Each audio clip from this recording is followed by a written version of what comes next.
He wasn't just a painter, he was an inventor, a scientist, an anatomist, a musician, a writer, and so much more. Today, we're diving deep into the extraordinary life of the ultimate Renaissance man, from his humble beginnings to his timeless legacy. Hello everyone, I'm Ur Ergunay. Today we'll be examining the life of Leonardo da Vinci, one of the greatest geniuses in history. Leonardo was born on April 15th, 1452, in the small Tuscan town of Vinci. He was the illegitimate son of a wealthy Florentine notary and a peasant woman. In those days, this status meant he couldn't attend a formal university or pursue his father's profession. But this disadvantage turned out to be a blessing. It freed him from the rigid confines of traditional education and allowed his boundless curiosity to flourish. From a young age, Leonardo was fascinated by the natural world. He would spend hours sketching birds in flight, the patterns of flowing water, and the intricate details of plants and flowers. His connection to nature wasn't just artistic, it was scientific. He was trying to understand the principles behind everything he saw. His notebooks are filled with these early observations, showing a mind already working on a different level. Around the age of 14, Leonardo's father recognized his son's incredible artistic talent and sent him to Florence to become an apprentice in the workshop of Andrea del Verrocchio, one of the leading artists of the day. This was the place to be.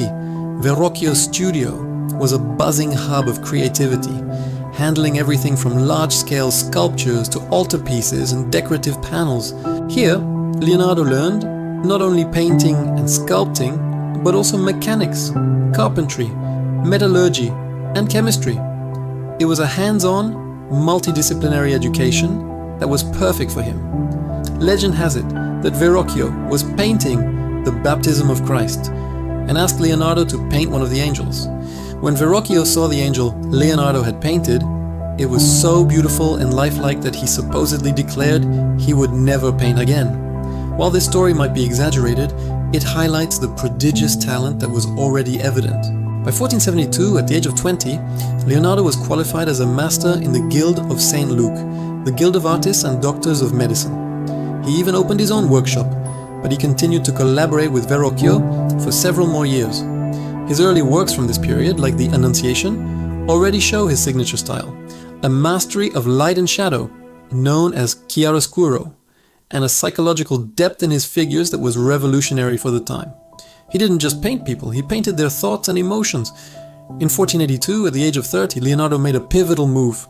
He left the bustling art scene of Florence for Milan, seeking the patronage of Ludovico Sforza, the Duke of Milan. In his letter to the Duke, Leonardo audaciously listed his skills. He spent most of the letter describing his abilities as a military engineer, designing bridges, cannons, armored vehicles, and other war machines, and only at the very end did he mention that he could also paint. The Duke was impressed and hired him. For the next 17 years in Milan, Leonardo entered one of the most productive periods of his life. He served as the court painter and engineer, and his duties were incredibly varied. He designed elaborate festivals, created stage sets for plays, and worked on massive engineering projects. It was during this time that he painted two of his most famous masterpieces. The first was The Virgin of the Rocks. What makes this painting so special is its dramatic use of light and the mysterious grotto-like setting. The figures are arranged in a pyramid, a compositional structure he favored, and they interact with a subtle, emotional grace that was unheard of. His other Milanese masterpiece is, of course, The Last Supper.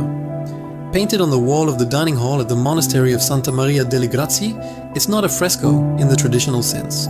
Leonardo experimented with a new technique, painting with tempera on a dry plaster wall, hoping to achieve greater detail and luminosity. Unfortunately, this experiment was a technical failure, and the painting began to deteriorate within his own lifetime. But artistically, it's a triumph. He captured the most dramatic moment of the story, the instant after Jesus announces that one of his apostles will betray him. Each apostle reacts differently: shock, anger, doubt, fear. It's a masterful study of human psychology, frozen in time. Leonardo spent years on this work, reportedly wandering the streets of Milan looking for the perfect faces to serve as models for the apostles and for Judas.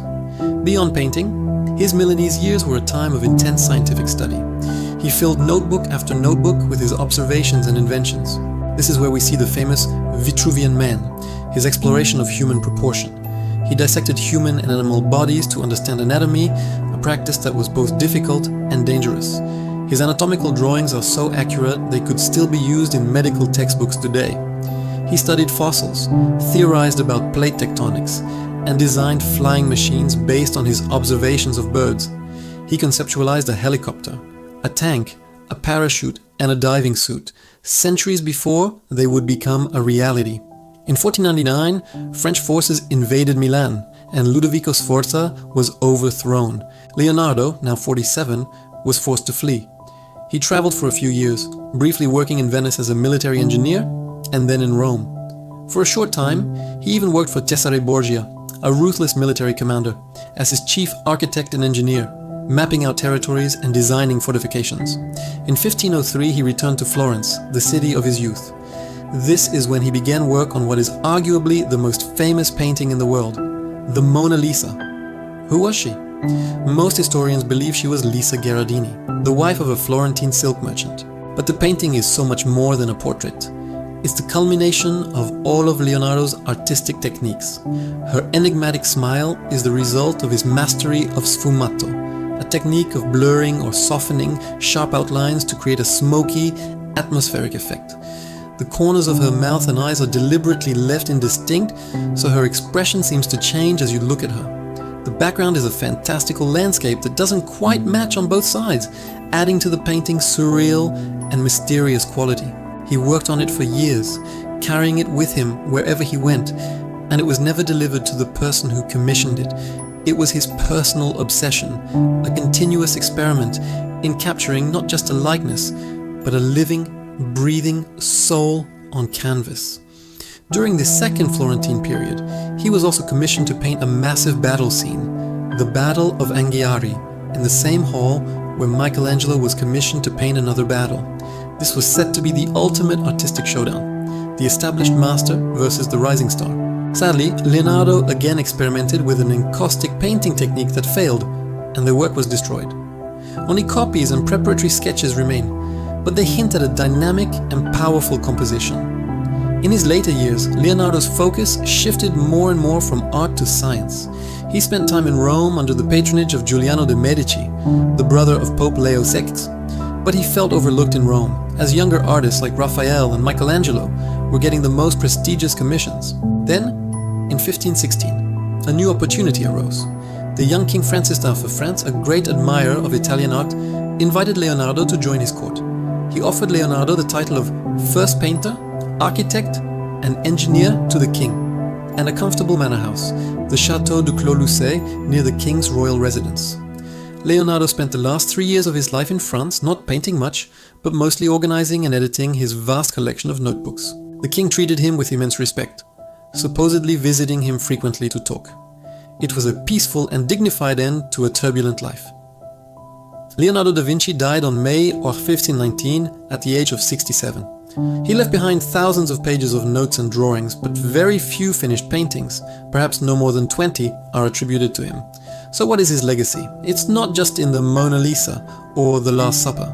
It's in his relentless curiosity, his refusal to see art and science as separate disciplines. He believed that to be a great artist you had to understand the world, from the mechanics of a bird's wing to the emotions hidden in a human smile. He was a man who wanted to know everything, to understand the fundamental workings of the universe. He was a perfectionist, which is why so many of his projects were left unfinished.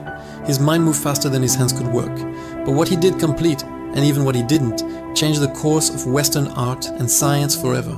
He showed us what the human mind is capable of when it's free, curious, and unafraid to challenge convention. Thanks for watching. If you enjoyed this journey into the life of a genius, don't forget to like this video and subscribe for more stories about the incredible figures who shaped our world. See you next time.